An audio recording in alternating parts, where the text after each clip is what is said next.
Important है और सबसे ज्यादा बार ये क्वेश्चन आता है। तुम लोग के एग्जाम में 99% चांस है कि इस टाइप का एक नया क्वेश्चन जरूर आएगा। तो सर कैसे मिलेगा 5/30 और बगल में ही आ जाएगा 6/30, तो उसके बीच में तो मुझे नंबर दिख नहीं रहा है, तो फिर उसका तरीका क्या है? तबीयत ठीक रहा भाई, बच्चों को पढ़ाना है अभी। आप तो क्या बता रहा था कि 100 को तुम 3 से डिवाइड करते हो, तो रैशनल नंबर दिया है तो कान खोल के सुन लो बच्चा लोग, उसके बीच में इनफाइनाइट मैनी रैशनल नंबर्स हैं। क्योंकि इस वीडियो को देखने के बाद चैप्टर नंबर 1 यानी कि नंबर सिस्टम में आपके सारे डाउट क्लियर हो जाएंगे। आपको ये भी डाउट आता है ना कि पिछले साल कौन से क्वेश्चन आए थे, तो आज मैं वो भी दिखाने वाला हूँ। हेलो मेरे प्यारे बच्चों, कैसे आप सभी? आशा करता हूँ सभी फिट होंगे। प्यारे बच्चों, अब बेटा पढ़ना शुरू कर दो। अगर अभी तक नहीं पढ़े हो, जुलाई स्टार्ट हो गया यार, अगर अब नहीं तो कब पढ़ने वाले हो मेरे भाई? अब क्लास 9 पे पहुंच गए हो, अगले साल बोर्ड एग्जाम देने हैं, अब तो जाग जाओ मेरे शेरों। और जो बच्चे पढ़ना चाह रहे हैं उनके लिए आज मैं एकदम बहुत स्पेशल वीडियो लेकर के आया हूँ। इस वीडियो को देखने के बाद चैप्टर नंबर 1 यानी कि नंबर सिस्टम में आपके सारे डाउट्स क्लियर हो जाएंगे। आपको ये भी डाउट रहता है ना कि पिछले साल कौन से क्वेश्चन आए थे, तो आज मैं वो भी दिखाने वाला हूँ आपको कि पिछले साल कौन कौन से क्वेश्चन एग्जाम में आ चुके हैं अलग अलग स्कूल में। और खास करके अगर आप केवीएस में पढ़ते हो तब तो आपको बहुत ज्यादा मजा आएगा, क्योंकि जो क्वेश्चन मैं लेकर के आया हूँ वो केवीएस के क्वेश्चन पेपर में से ही है। और साथ ही साथ हम लोग नंबर से जो हमारा नंबर सिस्टम है इसे पूरा पहले वन शॉट में कंप्लीट करेंगे, और उसके बाद लास्ट में हम लोग वहां पर क्या करने वाले हैं, पीवाईक्यूज करने वाले हैं, जिसमें असर्शन और रीजन वाले क्वेश्चन भी रहेंगे। क्योंकि बच्चों को बहुत दिक्कत होता है, असर्शन रीजन समझ में नहीं आता कि मैथ्स में असर्शन और रीजन कैसे बनाया जाए, तो उसकी भी हम प्रैक्टिस कराऊंगा। यानी कि चैप्टर नंबर 1 का ये कंप्लीट होल पैकेज है। इस वीडियो को देखने के बाद आपको कोई वीडियो नहीं देखना पड़ेगा। हाँ, ये है कि खुद से प्रैक्टिस करनी पड़ेगी। मैं ये नहीं बोलूंगा कि मैंने वीडियो बना दिया, तुमने देख लिया और तुम टॉपर बन गए, ऐसा बिल्कुल नहीं है। तुमको देखने के बाद सारी चीजें समझ में जरूर आ जाएंगी, लेकिन मैथ्स एक ऐसा सब्जेक्ट है बेटा कि बिना प्रैक्टिस के कुछ नहीं हो सकता। तो प्रैक्टिस जरूर कर लेना प्लीज, चाहे आप एनसीईआरटी के बुक से करो, चाहे आर एस अग्रवाल से करो, चाहे आर डी शर्मा से करो। और वैसे भी सारे बुक के मैंने सॉल्यूशन, कंप्लीट सॉल्यूशन अपने चैनल पे पहले ही अपलोड कर रखा है। तो चलो स्टार्ट करते हैं। पहले तो ये बात करते हैं कि इस चैप्टर में आपको क्या क्या चीजें पढ़ने को मिलेंगी या आपको क्या क्या पढ़ना है। तो सबसे पहले आपको रैशनल नंबर्स के बारे में पढ़ना है, आपको इररेशनल नंबर जो कि आपके लिए एक नया टॉपिक है वो सीखने को मिलेगा। यहाँ पर आपको डेसिमल एक्सपेंशंस के बारे में जानने को मिलेगा कि डेसिमल एक्सपेंशंस क्या होता है रियल नंबर्स का। रियल नंबर क्या होता है, तो रैशनल और इररेशनल को मिला करके जो नंबर बनते हैं उनको रियल नंबर कहा जाता है, और उसको डेसिमल में कैसे लिखना है ये सीखेंगे। देन हम लोग को रैशनलाइजेशन के बारे में जानना है, जिसमें बच्चे बहुत कंफ्यूज होते हैं, और इसको मैं आपको बहुत इजी तरीके से समझाऊंगा, टेंशन नहीं लेने का। आपको एक्सपोनेंट्स के बारे में जानना है। एक्सपोनेंट्स इस चैप्टर का सबसे आसान टॉपिक है, क्योंकि आपने क्लास 8 में भी और क्लास 7 में भी एक्सपोनेंट्स के क्वेश्चन कर रखे हैं। वहां पर कुछ दूसरे नाम से किया था, यहाँ पर कुछ दूसरा नाम आ गया, लेकिन बाकी टॉपिक सेम रहेगा। और लास्ट में जिसमें मैंने आपको बताया कि मैं आपको पीवाईक्यूज कराने वाला हूँ, जिसमें आपके असर्शन और रीजन वाले भी क्वेश्चन रहेंगे। तो वीडियो होने वाला है बहुत स्पेशल और बहुत लेंदी भी होने वाला है। तो बेटा पानी वानी लेकर के बैठना, कॉपी पेन लेकर के बैठना, और अगर अभी तक अपने फ्रेंड को शेयर नहीं किए हो तो जल्दी से शेयर कर दो, ताकि तुम्हारा फ्रेंड भी इस वीडियो से बेनिफिट ले सके और मुझे भी थोड़ा मोटिवेशन मिल सके, जैसे मैं आपको मोटिवेट करता हूँ। सबसे पहले बात करते हैं रैशनल नंबर की, लेकिन हाँ उससे पहले एक और जरूरी चीज कि जो जो चीजें मैंने यहाँ पर लिखी है ना, ये आपके बहुत ज्यादा काम आने वाला है। तो इसलिए आप लोग इसका पीडीएफ भी जरूर डाउनलोड कर लेना। पीडीएफ फ्री ऑफ कॉस्ट है, कोई पैसा नहीं देना है। सीधे आप लोग जाइए डिस्क्रिप्शन बॉक्स में, वहां पर आपको टेलीग्राम का लिंक मिलेगा, उसमें क्लिक करना तो आपको इसका पीडीएफ मिल जाएगा। पीडीएफ डाउनलोड करके आप लोग इजीली सारी चीजों को पढ़ सकते हो। खास करके ये जो मैंने ग्रीन ग्रीन लिखा है ना, इसे तो घोल करके पी जाना, क्योंकि बहुत जरूरी चीज मैंने यहाँ पे लिख के रखा है। देखो जैसे कि आप बताया मैंने यहाँ पर कि आप लोगों को every integer is a rational number question आता है एमसीक्यू में बना करके, कि बताइए जो हमारे इंटीजर हैं क्या वो रैशनल नंबर है, क्या वो इररेशनल नंबर है, क्या वो होल नंबर है। तो वहां पर जब कभी भी है तो जितने भी हमारे इंटीजर हैं वो रैशनल नंबर में ही आते हैं, ये पहली चीज याद रखना। दूसरी चीज क्या याद रखनी है कि there are infinitely many rational numbers between any two given rational number. अगर कोई भी दो रैशनल नंबर दिया है तो कान खोल के सुन लो बच्चा लोग, उसके बीच में इनफिनाइट मेनी रैशनल नंबर्स हैं। क्योंकि बहुत सारे बच्चों को कंफ्यूजन होता है कि सर जैसे मैं जब सॉल्व करता हूं क्वेश्चन, या जैसे आपने कई बार सॉल्व किया क्वेश्चन अपने वीडियोस में, तो जो बुक में आंसर दिया ना वो आंसर नहीं आता है। अगर दो रैशनल नंबर दिए हैं तो उनके बीच में आप लोग कुछ अलग ही आंसर निकाल देते हो, हमारे टीचर कुछ अलग ही आंसर बता देते हैं। तो ये हमेशा याद रखना कि किसी भी दो नंबर के बीच में इनफाइनाइट नंबर्स होते हैं, इतने सारे नंबर होते हैं कि तुम उसे देखते देखते ढूंढते ढूंढते थक जाओगे, लिखते लिखते थक जाओगे, कभी खत्म नहीं होगा। इसीलिए अगर आप लोग एग्जाम में बना रहे हो तो दो रैशनल नंबर के बीच में जब रैशनल नंबर फाइंड करने के लिए आए तो अपने मन से फाइंड करना। जरूरी नहीं कि आप टीचर वाला ही बताओ या मेरा वाला बताओ, रट के कभी मत जाना। मेथड पर जान लो कि किस तरीके से फाइंड किया जाता है, और उसके बाद अपना दिमाग लगा करके आंसर निकालना। तो चलो स्टार्ट करते हैं। रैशनल नंबर किसको कहा जाता है? तो number is called rational number if it can be written in the form of p by q where p and q are integers and q is not equal to 0। यानी कि कोई भी number जिसे हम p by q के form में लिखें और डिनोमिनेटर में यानी कि जहां पर q हमारा आ रहा है वहां पर 0 नहीं आना चाहिए, हमारा p by q का फॉर्म भी हो जाए। देखो कुछ इस तरीके से p by q का फॉर्म हो जाए और जो q है वो इक्वल टू 0 नहीं है, यानी कि डिनोमिनेटर 0 नहीं है, तो वो नंबर रैशनल नंबर कहलाएगा। फॉर एग्जाम्पल के लिए जैसे कि हमारा 3/2 हमारा एक रैशनल नंबर है, एग्जाम्पल के लिए हमारे पास 3/5 एक रैशनल नंबर है। उसके अलावा एक और ले लेते हैं अपन, अगर मान लो अगर मैं 3 लिखता हूं तो ये भी एक रैशनल नंबर ही है।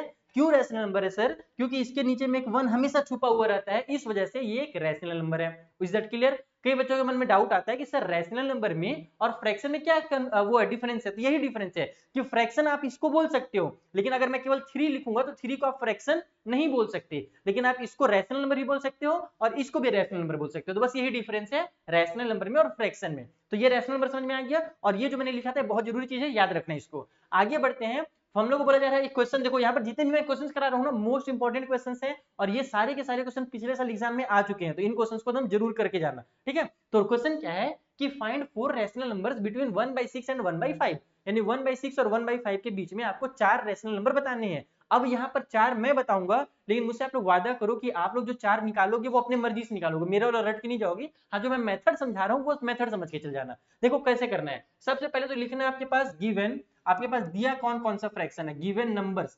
तो नंबर हम लोग को दिया हुआ है 1/6 एंड दूसरा वाला दिया हुआ है आपको 1/5। ओके, अगर डिनोमिनेटर सेम है तब तो बहुत आसान है, डिनोमिनेटर सेम रहे तो। लेकिन अगर डिनोमिनेटर अलग अलग है तब एक छोटा सा काम करना है आपको कि डिनोमिनेटर को सेम बना लेना है। अब सेम कैसे बनाएंगे सर डिनोमिनेटर को? तो उसके लिए आप लोग को एलसीएम लेना है। एलसीएम कैसे? तो ये जो 6 है और ये जो 5 है इसका एलसीएम ले लो।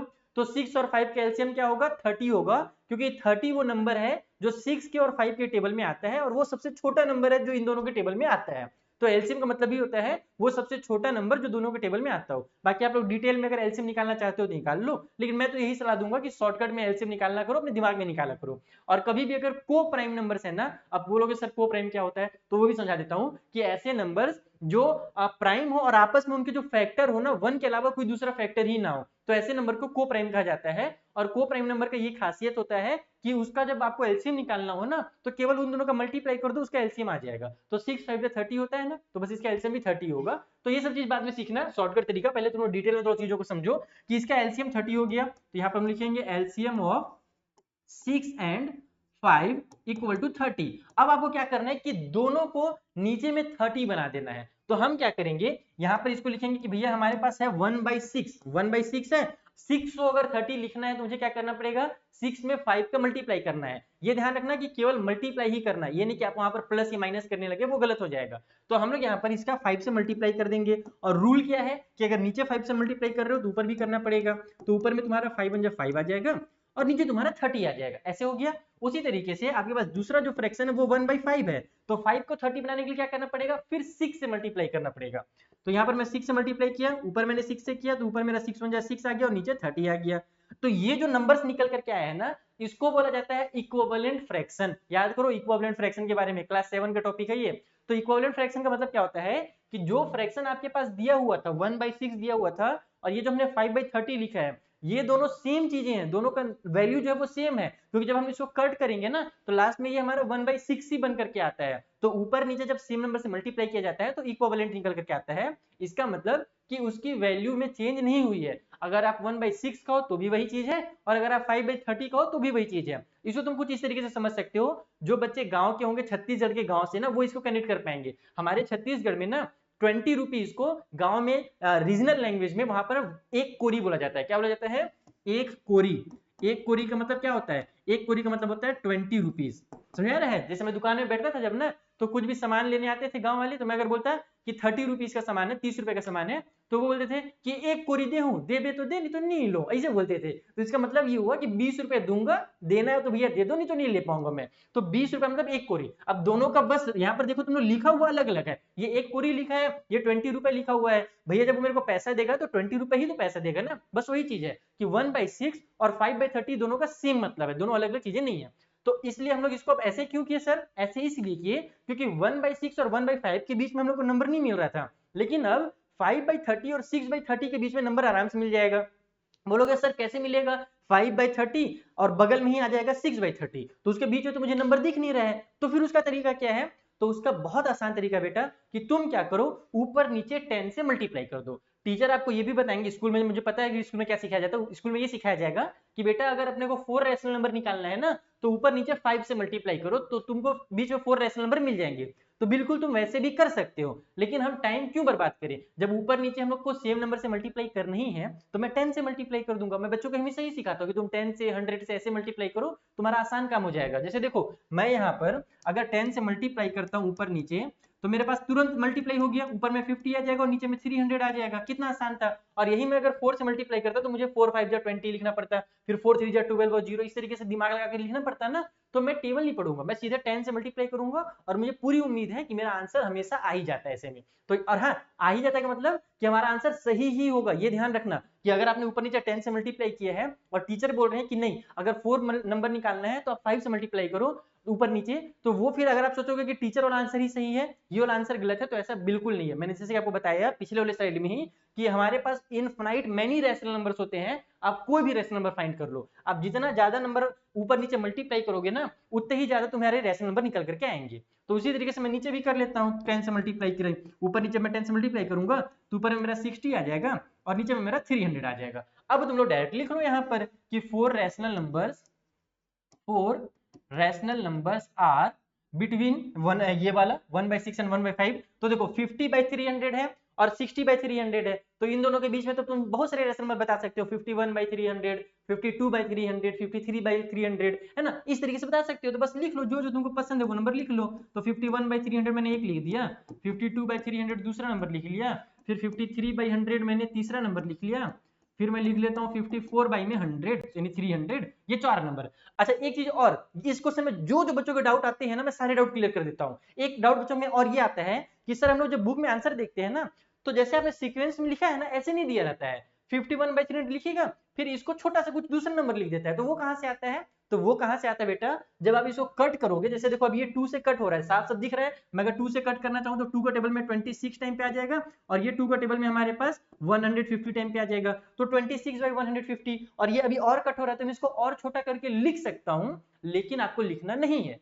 क्यों नहीं लिखना, क्योंकि जब तुम कट करके लिखोगे तो भी तुमको उतना ही नंबर मिलेगा, और जब तुम डायरेक्ट यहाँ पर इतना उतार करके छोड़ दोगे तो भी तुमको उतना ही नंबर मिलेगा। समझ में आ रहा है मेरी बात। तो आपको सिंपलेस्ट फॉर्म में लिखने की कोई जरूरत नहीं है, आप लोग इस तरीके से बनाओ, ये सबसे आसान तरीका है। किसी भी दो रैशनल नंबर के बीच में कितना ही रैशनल नंबर फाइंड करना रहे, ये सबसे इजी मेथड है। आई होप आपको ये चीज समझ में आ रहा होगा। अब बात करते हैं इररेशनल नंबर के बारे में, जो कि आपके लिए बहुत ज्यादा नया है, क्योंकि अभी तक आपने इसके बारे में सुना नहीं है, लेकिन अब सुनना भी पड़ेगा बेटा। और बार बार क्वेश्चन आएगा इररेशनल नंबर से, तो ध्यान से समझना, बहुत ही आसान है। देखो ऐसे नंबर जिसको हम लोग पी बाई क्यू के फॉर्म में लिख सकते हैं वो रेशनल कहलाता है, तो बस उसका उल्टा कर दो। ऐसे नंबर जिसको पी बाई क्यू के फॉर्म में नहीं लिख सकते वो इररेशनल कहलाएगा। पी बाई क्यू का फॉर्म का मतलब ये होता है, सिंपल लैंग्वेज अगर कहूं मैं, तो फ्रैक्शन का फॉर्म कह सकते हो, या फिर आप लोग जो होल नंबर पढ़े हो ना, वो सारे नंबर जो होते हैं वो हमारे सब रेशनल में आ जाते हैं, वो तो आपने क्लास 8 में भी पढ़ा था।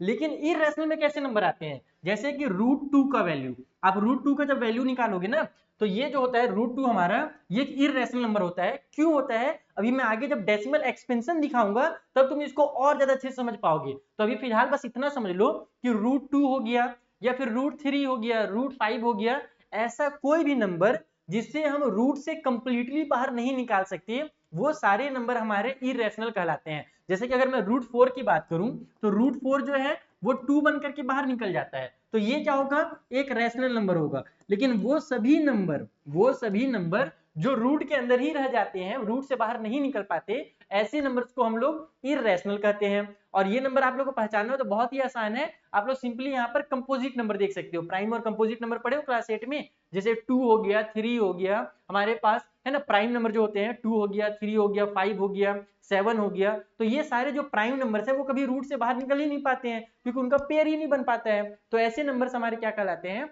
ऐसे नंबर्स हमारे इररेशनल कहलाते हैं सिंपल लैंग्वेज में। तो बस इतना ही ध्यान रखना कि रूट से अगर बाहर निकल जा रहा है, जैसे कि ये, तो ये रैशनल होगा, और अगर रूट से बाहर नहीं निकल पा रहा है तो इररेशनल होगा। इसमें क्वेश्चन क्या आता है एग्जाम में वो समझना, इस टॉपिक से क्वेश्चन क्या आता है, दो क्वेश्चन आते हैं, एक नंबर का क्वेश्चन आता है और एक बड़ा क्वेश्चन आता है। एक नंबर का क्या क्वेश्चन है कि बताइए जो पाई है वो कैसा नंबर है, पाई रैशनल है या इररेशनल है, और हमारा 22/7 जो है वो रैशनल है या इररेशनल है।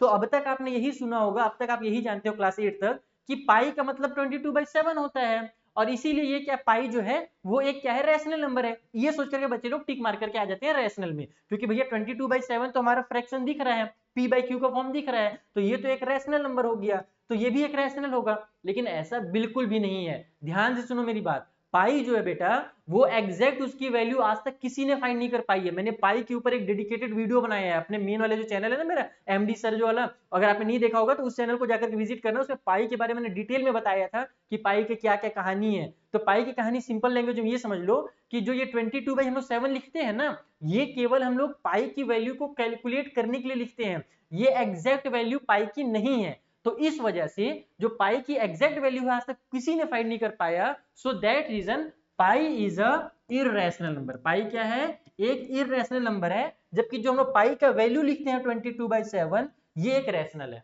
समझ आ गया? तो अगर एग्जाम में पाई लिख करके आएगा कि पाई कैसा नंबर है, तो पाई को इररेशनल मारना। अगर एग्जाम में 22/7 लिख करके आएगा तो उसको रैशनल मार करके आना, अन्यथा बेटा गड़बड़ हो जाएगा।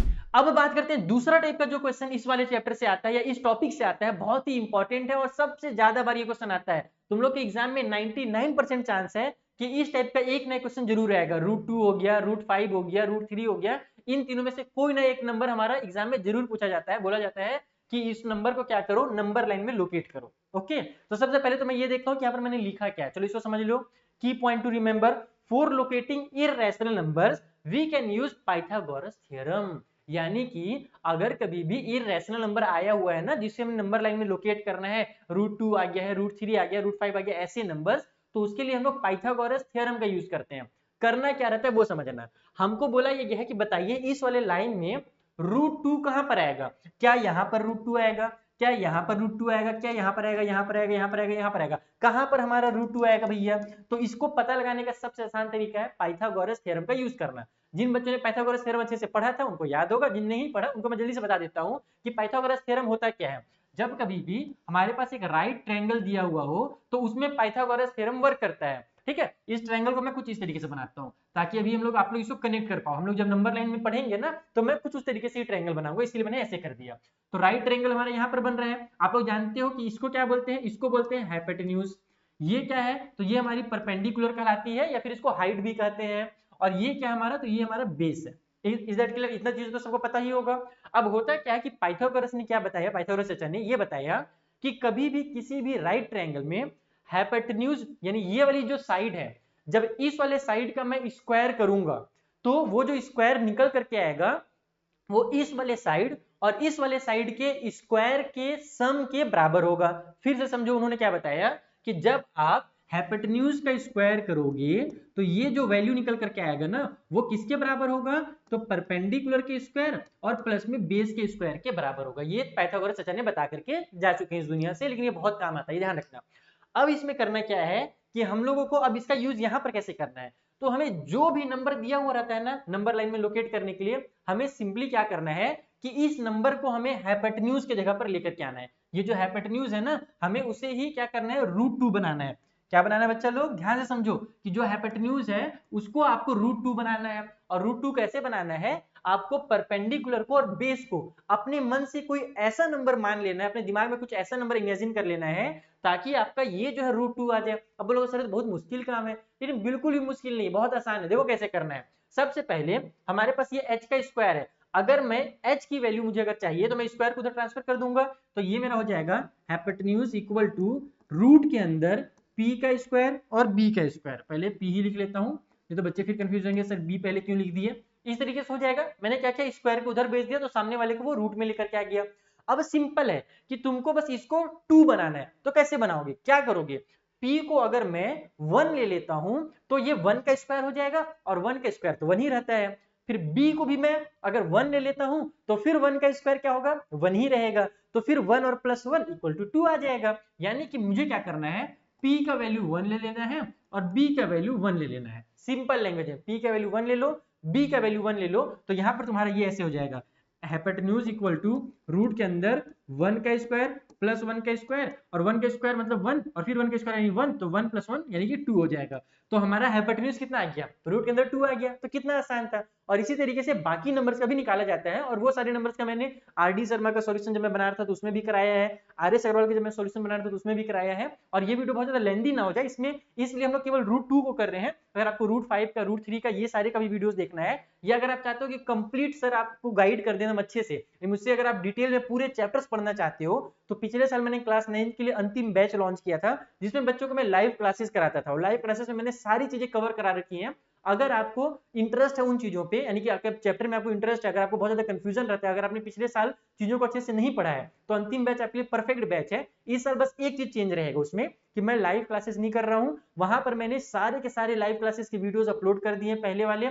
उसके अलावा वहां पर आपको सैंपल पेपर मिल जाएगा, आपको स्टडी मटेरियल्स मिल जाएंगे, आपको फॉर्मूला सीट मिल जाएगा, सारी चीजें वहां पर आपको मिलने वाली हैं। तो आप लोग अंतिम बैच जरूर ज्वाइन कर लेना। उसका मैं फीस भी बता देता हूँ, यहाँ पर सिंपल सा 499 पे करोगे आप लोग, तो पूरे साल भर के लिए, ये नहीं कि एक महीना के लिए, पूरे साल भर के लिए आप लोग वहां पर अपने कुछ भी चैप्टर का, अगर आपको किसी भी चैप्टर में डाउट है, हो सकता है आपकी स्कूल में चैप्टर नंबर 3 पढ़ाया जा रहा है, लेकिन आपको चैप्टर नंबर 5 पढ़ने का मन है, तो आप चैप्टर नंबर 5 की वीडियोस वहां से देख सकते हो। वहां पर सारे चैप्टर्स की वीडियोस अपलोडेड हैं, डाउट क्लासेस जो मैंने किए थे वो सारी चीजें अपलोडेड हैं। तो आप लोग वो अंतिम बैच जरूर कंसीडर करना, क्योंकि पिछले बार 499 में केवल मैं 2 या 3 मंथ दे रहा था बच्चों को, लेकिन इस बार मैंने, चूंकि मैं लाइव क्लास नहीं कर रहा हूँ, मेरे लाइव क्लासेस पहले से रिकॉर्डेड है, मैंने वहां पर बैच कंप्लीट पहले से बना दिया है, तो इसलिए इस बार मैंने प्राइस कम कर दिया बच्चों के लिए, और 499 में मैंने पूरा साल भर वैलिडिटी दे दिया कि बेटा साल भर जितना पढ़ना है तुम पढ़ते रहो, अगले साल फिर वो खत्म हो जाएगा तुम्हारे लिए। ठीक है, तो अंतिम मैच भी जरूर ज्वाइन कर लेना, अगर तुम्हें अच्छे से मन लगा करके पढ़ना है किसी भी चैप्टर को। तो मैंने वहां पर बेसिक से लेकर के एडवांस सारी चीजों को बताया है, और लगभग सारे क्वेश्चन कवर किए हैं। यहाँ पर तो मैं केवल एक आध क्वेश्चन नहीं बना रहा हूँ ना, वहां पर मैंने सारे क्वेश्चन समझाए बच्चों को। ठीक, तो ये चीज हो गई। अब हम लोग बात करते हैं कि सर इसको कैसे यहाँ पर रिप्रेजेंट करेंगे। तो क्या करना है आपको कि सिंपली हमने क्या देखा कि जब हमने बेस का वैल्यू 1 लिया, तो और हमने जब हाइट का वैल्यू जब 1 लिया, तो हमारी जो हाइपोटेन्यूज थी वो √2 आ गई। तो यहाँ पर वही करना है, आपको 0 से स्टार्ट करना है, स्केल पकड़ना है, और 1 सेंटीमीटर का लाइन मार देना है। देखो 1 यूनिट, 1 सेंटीमीटर ही जरूरी नहीं है, 1 यूनिट का लाइन मार देना है सिंपल लैंग्वेज में, चाहे वो कितना हो। तो मैंने यहां से यहां तक एक लाइन बनाया जो कि 1 सेंटीमीटर का, ये कितना है, ये 1 है। ठीक है, उसके बाद अब आपको हाइट भी 1 सेंटीमीटर की बनानी है, लेकिन ये एकदम इजीली नहीं बनाना है। इसके लिए आप लोगों को कंपास का, प्रोटेक्टर का यूज करना पड़ेगा। और उसको कैसे यूज करना है, जब मैंने हाथ वाली वीडियोस बनाता हूँ, तो जानते हो बहुत सारे बच्चे मुझसे पहले से पढ़ रहे हो, तो मैंने जहां पर बुक में क्वेश्चन दिया हुआ है ना, वहां पर मैंने हाथ से भी बनाकर दिखाया कि कैसे बनाया जाता है, और नंबर लाइन में कैसे लोकेट करना है। तो वो वीडियो तुम देख लेना, मैं सिंपली तुमको समझाता हूँ क्या करना रहता है। यहाँ पर तुमको एक 90 डिग्री का एंगल बनाना है, ऐसे अपने प्रकार का यूज करके ऐसे 90 डिग्री का एंगल बनाओगे। ऐसे कट किया 60 का, ये 120 का, फिर यहाँ पर एक आर्क कट होगा, ऐसे आर्क कट होगा, इस तरीके से आर्क पूरा कट होता है, मेरे दिमाग में फिट हो गया है। और फिर जब इस पॉइंट को इस पॉइंट से मिलाओगे ना ऐसे सीधा, तो तुम्हारा एक सीधा 90 डिग्री का एंगल बनेगा। तो तुमको पहले 90 डिग्री का एंगल इस तरीके से बनाना है, प्रकार का यूज करके, जो लंगड़ा प्रकार बोलते हैं ना, उसका यूज करके। ठीक है, अब उसके बाद क्या करना है, तो उसके बाद फिर से तुम लोग को उस प्रकार में 1 यूनिट जो तुमने यहाँ पर नापा है ना, तो इतना ही आर्क ले लेना ऐसे, और फिर यहाँ पर ऐसे रख करके ऐसे आर्क कट करना। तो ये जो तुम्हारा पॉइंट मिला यहाँ से यहाँ तक और यहाँ से यहाँ तक, दोनों बराबर है, क्योंकि हमने 1 यूनिट यहाँ लिया था और 1 यूनिट हमने यहाँ पर ले लिया। अब क्या करोगे कि ये भी हमारा 1 हो गया और ये भी हमारा 1 हो गया। तो हमने क्या देखा कि जब बेस हमारा 1 हो जाता है और जब हाइट हमारी 1 हो जाती है, तो जब हम लोग यहाँ पर हाइपोटेन्यूज बनाएंगे, वो ऑटोमेटिकली हमारी क्या हो जाएगी, √2 हो जाएगी। हट जा, ये देख ऐसे, यहाँ से यहाँ इसको अगर मैं मिलाऊंगा, थोड़ा सा टेढ़ा हो गया, सांप की तरह सीधा बनाता हूँ, रुक जा, बन जा सीधा। ऐदले कुछ ज्यादा बिगड़ गया, बेइज्जती करवाएगा क्या मेरी। अब बनेगा ना, जाएगा कहाँ। तो देखो जब बेस हमने लिया और जब हमने इसको 1 लिया, तो ये ऑटोमेटिकली मेरा √2 हो गया। और क्यों √2 हो गया बच्चा लोग, क्योंकि हमने यहाँ पर पहले इसको प्रूव कर रखा है कि जब हम लोग बेस को 1 ले रहे थे और हाइट को जब हम लोग 1 ले रहे थे, तो हमारा हाइपोटेन्यूज √2 ही आ रहा था। ठीक है, तो अब ये √2 आ गया, लेकिन सर जी अभी तो ये हमारा ऊपर जा रहा है, यहाँ पर मेरा √2 शो कर रहा है, हमको तो नंबर लाइन में बताना था √2 कहाँ पर आएगा। तो उसका तरीका क्या है कि फिर तुम प्रकार को पकड़ोगे और यहां से ऐसे करके इसको ऐसे नापोगे और इसको ऐसे एक गोला मार दोगे ऐसे। ठीक है, यानी कि यहां से लेकर यहां तक जो लेंथ आया तुम्हारा वो मेजर कर लिया और फिर वैसे ही सर्कल मार दिया। तो हमको ये पता चल गया कि अगर यहां से यहां तक √2 आ रहा है, तो यहां से लेकर के ये जो पॉइंट आया है ना, ये भी हमारा क्या होगा, √2 होगा। तो फिर तुम इसको ऐसे शो कर दोगे नीचे में या ऊपर में, जहां चाहो। मैं ऊपर में कर देता हूँ तो अच्छा दिखेगा। तो ये मैंने बता दिया कि ये मेरा √2 होगा। तो इस तरीके से नंबर लाइन में किसी भी इरेशनल नंबर को रिप्रेजेंट करना होता है। इसके सारे स्टेप्स वैसे तो मैंने पहले भी सिखा रखे हैं, हाथ वाली वीडियोस देखो तो अच्छे समझ में आएगा। बाकी यहाँ भी तुम लोगों को बेसिक समझ में आ ही गया हो कैसे करना है। मैं एक बार जल्दी से रिपीट कर देता हूँ। सबसे पहले तो बेस को 1 ले लिया और हाइट को 1 लेने के लिए हम लोग को पहले 90 डिग्री का एंगल बनाना है और फिर हाइट को 1 लेना है। देन आप लोग सिंपली इसको ज्वाइन कर दो तो हमारा ये √2 आ गया, और फिर इसी को नाप करके ऐसे आर्क कट करना इस वाले लाइन पे, यानी कि नंबर लाइन पे, तो जहां पर भी आर्क कट करेगा नंबर लाइन को वहीं पर हमारा √2 हो जाएगा। तो ये तरीका था इसका। आई होप आपको बहुत अच्छे समझ में आया होगा। कुछ भी दिक्कत हो रहा हो, कुछ भी अगर आपको अंतिम मैच के बारे में पूछना है, कुछ भी डिस्कस करना है, तो आप मेरा टेलीग्राम भी ज्वाइन कर सकते हो, जिसमें आपको इसका पीडीएफ मिल जाएगा, या आप मुझसे कमेंट में ही पूछ सकते हो। और बेटा अगर कंजूसी कर रहे होगे ना लाइक करने में, तो बेटा बहुत पाप लगेगा, इसलिए जल्दी से लाइक कर देना और अपने फ्रेंड को शेयर कर देना, चैनल को सब्सक्राइब कर देना अगर नए बच्चे हो तो। कई बच्चों को डाउट रहता है कि सर आप जब नए वीडियो बनाते हैं तो हमारे पास नोटिफिकेशन नहीं आता है, तो उसका सिंपल तरीका है बेटा, बेल आइकन को दबा दो, आपके पास नोटिफिकेशन पहुंच जाएगा। अब समझते हैं इसके बारे में, decimal expansion of a real number, यानी कि रियल नंबर का जो डेसिमल एक्सपेंशन होता है वो क्या होता है। यहाँ पर जो ये ग्रीन वाला लाइन में लिखा है ना बेटा, ये साल भर तुम्हारे काम आने वाला है, साल भर तुम्हारे दिमाग में ये फिट होगा, बार बार ये चीज तुम्हारे दिमाग में आएगी, क्योंकि इससे हमेशा क्वेश्चन आता है, हर एग्जाम में क्वेश्चन आता है, चाहे तुम हाफ ईयरली दो, क्वार्टरली दो, कोई एग्जाम दो, तुम्हारा ये क्वेश्चन इससे आएगा ही आएगा। ये क्या लिखा है मैं चलो समझाता हूँ। लिखा क्या है कि the decimal expansion of an irrational number is not terminating and non-repeating, but decimal expansion of a rational number is either terminating or repeating। पहले तो तुम टर्मिनेटिंग और रिपीटिंग का मतलब समझ लो, तो तुम्हारा नॉन टर्मिनेटिंग और नॉन रिपीटिंग का मतलब समझ में आ जाएगा, फिर तुम रैशनल और इरेशनल को पहचान जाओगे। टर्मिनेटिंग का मतलब होता है ऐसी नंबर या ऐसी कोई भी चीज जो खत्म हो जाए, टर्मिनेट हो जाए, उसे टर्मिनेटिंग कहते हैं। और ऐसी कोई भी चीज जो खत्म ना हो उसे नॉन टर्मिनेटिंग कहते हैं। सिंपल है। दूसरे बात रिपीटिंग, ऐसी कोई भी चीज जो बार बार रिपीट हो रही हो, या कोई भी नंबर जो बार बार रिपीट हो रहा हो उसको रिपीटिंग कहते हैं, और कोई भी नंबर जो बार बार रिपीट ना हो रहा हो उसको नॉन रिपीटिंग कहते हैं, या नॉन रिक्यूरिंग भी कहा जाता है। तुम लोग अपने बुक में देखना, रिपीटिंग बदले में ना कई बुक में रिक्यूरिंग वर्ड भी यूज होता है, तो वो दोनों सेम चीज है, रिपीटिंग भी बोल सकते हो और रिकरिंग भी बोल सकते हो। रिक्यूरिंग उसको मैं बोल रहा हूँ, इंग्लिश मीडियम में रिकरिंग बोला जाता है। तुम लोग पता है कि मैं हिंदी मीडियम का हूँ, तो मैं ऐसे उल्टे सीधे इंग्लिश बोलते रहता हूँ। चलो कोई दिक्कत नहीं है। अब समझते हैं एग्जाम्पल के थ्रू कि सर ने जो लिखा है उसका मतलब क्या है। मैं दो पार्ट बनाता हूँ, एक पार्ट में बनाता हूँ रैशनल का, और एक पार्ट में बनाता हूँ इररेशनल का। ठीक है, दोनों चीजें तुम लोगों को एकदम अच्छे से क्लियर हो जाएगी कि रैशनल क्या होता है और इररेशनल क्या होता है। देखो हमने क्या पढ़ा कि decimal expansion of irrational number is non terminating, तो उसको बाद में करेंगे, पहले हम लोग टर्मिनेटिंग वाला समझते हैं। अगर अपन मैं एक एग्जांपल लूं, तुम लोग देखना कई बार 100 को तुम लोग 3 से हमेशा डिवाइड करते हुए देखे होगे, कहीं ना कई बार जरूरत पड़ता ही है। तबीयत ठीक रहा भाई, बच्चों को पढ़ाना है अभी। हाँ तो मैं क्या बता रहा था कि 100 को जब तुम लोग 3 से डिवाइड करते होगे तो एक चीज आता होगा तुम्हारे पास, क्या आता होगा 3.3333, ऐसे ही चलते चलते बार बार 333 आते जाता है। ये हमारे पास 100 को 3 से डिवाइड देने पर आता है। एक और एग्जांपल लेते हैं जैसे कि अगर मैं 10 को किससे डिवाइड दूं, 3 से डिवाइड दूं, नहीं 10 को नहीं, 10 को 3 से नहीं 4 से डिवाइड दूं। अगर मैं 10 को डिवाइड दूं 4 से, तो जब इसको मैं 4 से डिवाइड दूंगा तो कितना आएगा, देखो यहाँ पर डिवाइड करके 4 का टेबल में 4 2 जा 8 हो जाएगा, बचेगा हमारे पास 2, फिर हम लोग डेसिमल लगा के 0 बढ़ाएंगे तो 4 5 जा 20 आ जाएगा। यानी कि हमारे पास कितना जा रहा है इसका आंसर 2.5 आ जा रहा है, और इसके बाद ये नहीं बढ़ रहा है बाकी। लेकिन जब हम लोग 100 को 3 से डिवाइड देते हैं तो वो बढ़ते जाता है, उसका कभी भी ना हमारा जो नीचे है वो खत्म नहीं होता, रिमाइंडर कभी खत्म नहीं होता है। तो तुम अब यहाँ पर देखो कि ये जो डेसिमल है इसी डेसिमल को बोलते हैं टर्मिनेटिंग। क्या बोलते हैं, टर्मिनेटिंग, यानी कि जो खत्म हो जाए। और ये जो डेसिमल है इसको बोलते हैं नॉन टर्मिनेटिंग बट रिपीटिंग, यानी ये जो डेसिमल है हमारा टर्मिनेट तो नहीं हो रहा है लेकिन बार बार क्या हो रहा है, रिपीट हो रहा है।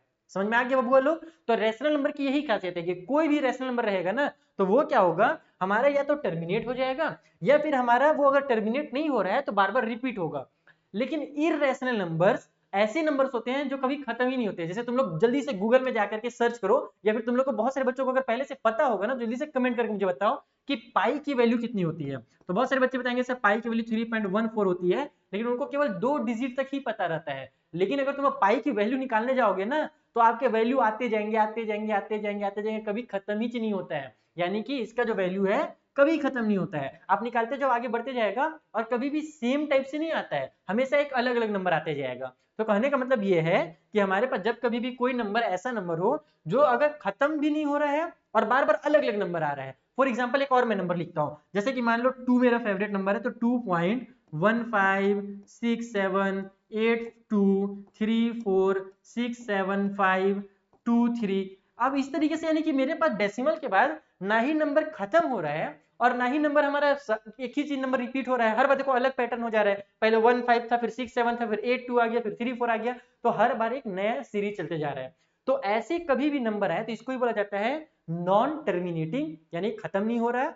और नॉन रिपीटिंग यानी कि रिपीट भी नहीं हो रहा, हर बार एक नया नंबर चल रहा है। तो दो चीजें समझ में आ गई तुम लोगों को कि जो डेसिमल होता है हमारे रियल नंबर का, रियल मतलब कि रियल नंबर ऐसे नंबर को बोलते हैं जिसमें रैशनल भी आ जाता है और जिसमें इररेशनल भी आ जाता है। रैशनल और इररेशनल को मिला करके अगर एक ग्रुप बना दो तुम लोग तो उन सभी नंबर को कहा जाता है रियल नंबर।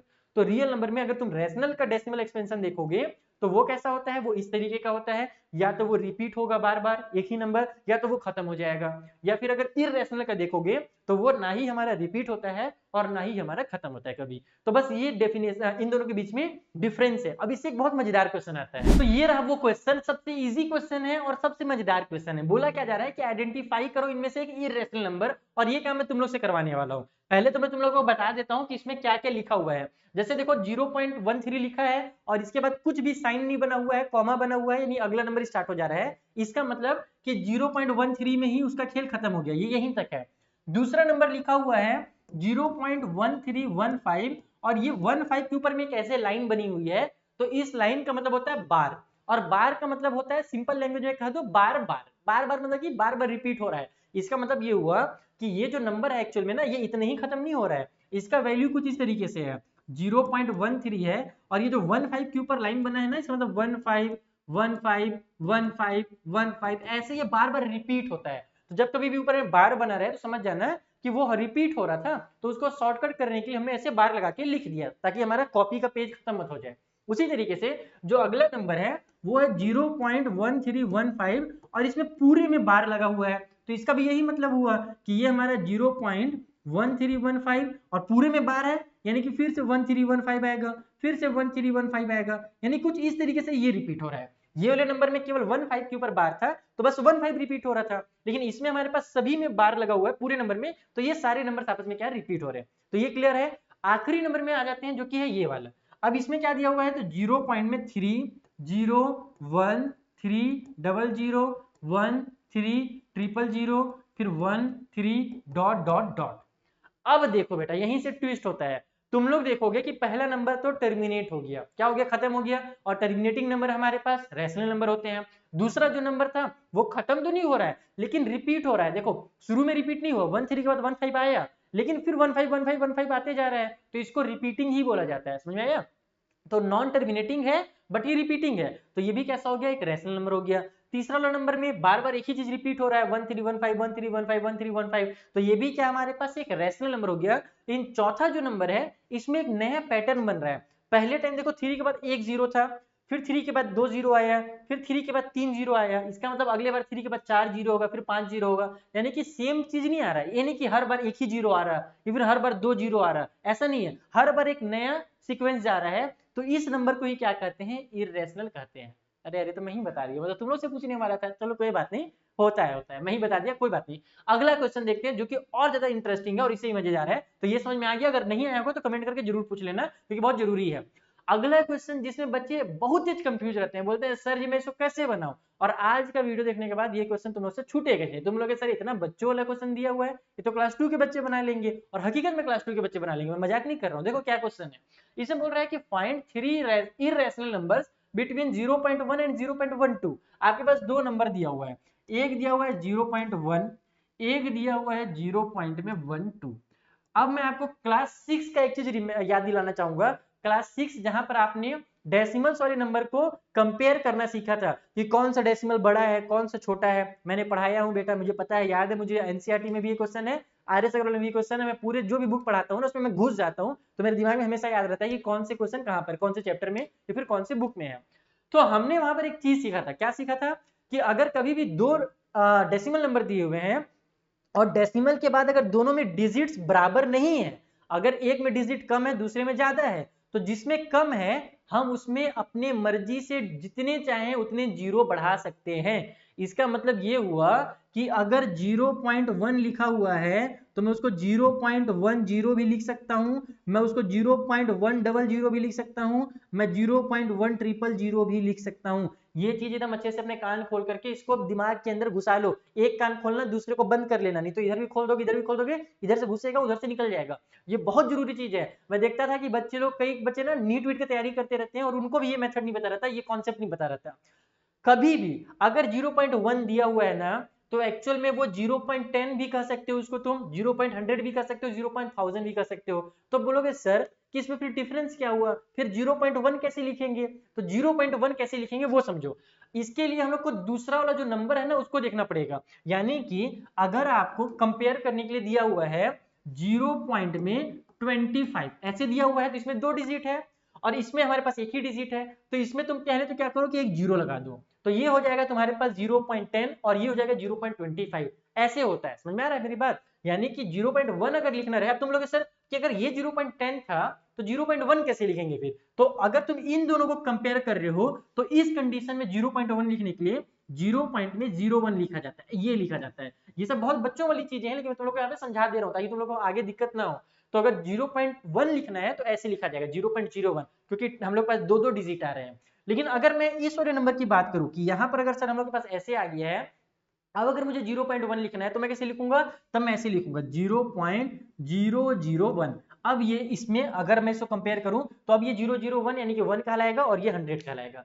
तो ये बेसिक चीजें, क्लास 6 की चीजें हैं बेटा, अगर क्लास 6 नहीं पढ़े तो अच्छे से दोबारा जाओ क्लास 6 में बैठ करके आओ। तो आप बोलोगे सर ये सबका यहाँ पर क्या रिलेशन है, बताता हूँ, चिंता ना करो बेटा, उसको भी बताते हैं जल्दी से। सबसे पहले चीज तो देखो यहाँ पर 2 डिजिट है, यहाँ पर 1 डिजिट है, ठीक है। अब हम लोग क्या करेंगे, इसमें 1 डिजिट बढ़ाएंगे, जैसे कि मैंने तुम लोग बताया कि हम लोग डिजिट अपनी मर्जी से बढ़ा सकते हैं, जीरो हम लोग डेसिमल के राइट साइड में अपनी मर्जी से प्लेस कर सकते हैं, जितना चाहे उतना कर सकते हैं। तो अब ये 10 हो गया और ये 12 हो गया। अब तुम 10 और 12 के बीच में इतने सारे इरेशनल नंबर लिख सकते हो, इतने सारे लिख सकते हो कि तुम लिखते लिखते थक जाओगे, लेकिन खत्म नहीं होगा।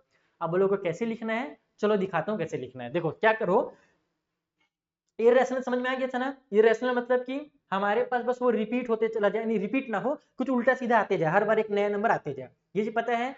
अब जो भी नंबर हम लिखने वाले हैं बस इतना ध्यान रखना है अपने को कि वो 10 और 12 के बीच में आना चाहिए। तो मैं पहला नंबर लिख रहा हूं, मैंने 0.10 लिखा, ठीक है, 10 और 12 के बीच में लाना है। मैं आगे लिख देता हूं एक 1, फिर मैं 2 जीरो लिख देता हूं, फिर मैं लिख देता हूं 1, फिर मैं 3 जीरो लिख देता हूं, फिर मैं लिख देता हूं 1, फिर मैं 4 जीरो कर सकता हूं और फिर मैं लिख सकता हूं 1, और ऐसे ये मेरा पैटर्न चलता जाएगा।